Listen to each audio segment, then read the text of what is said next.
Okay guys, good morning, good morning.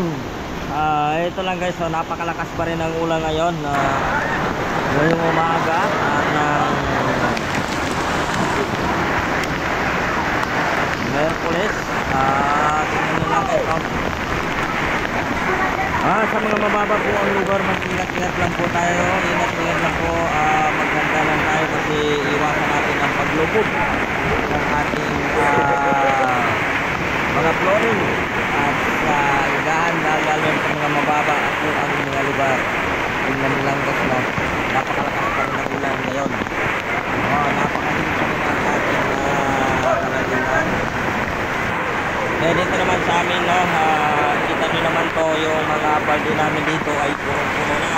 Pati palgana ay namin napupuno pa rin dahil sa ito ang ating pinagpuno.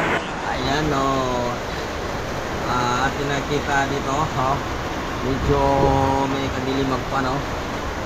Ayan, silipin natin sa pinakababa. Ayan ang ating baba ngayon.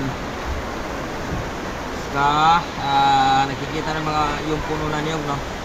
Gumagalaw dahil po sa malakas na paghangin o pag-ulan. Yan, no? Yung ulan natin kasi tuloy-tuloy. Nagsisimula nung alas 3 hanggang ngayon ay tuloy pa rin ang bagsak ng ulan. Naula na tayo guys. So, tingnan mo naman guys, bumabalat naman na lumalakas. Nakikita natin dito na sa yung ng nyog ay kumikilos o gumagalaw.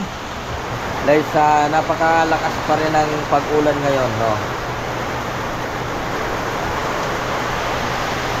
Malakas pa rin, no? Kita natin ng ng puno ay kumikilos o pumapalag o gumagalaw dahil sa ng hangin, paghampas ng hangin yan. Tingnan nyo lang guys, walang gaano lumalabas pa na ng mga tao kasi tuloy-tuloy pa rin ang bagsak ng ulan. Kita nyo lang to.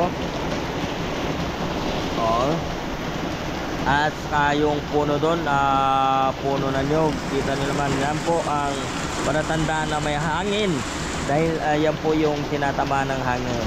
Maraming sa ating mga kababayan dito na inaabot po sila ng baha, inaabot po ng baha yung kanilang iniigaan o tinutulugan.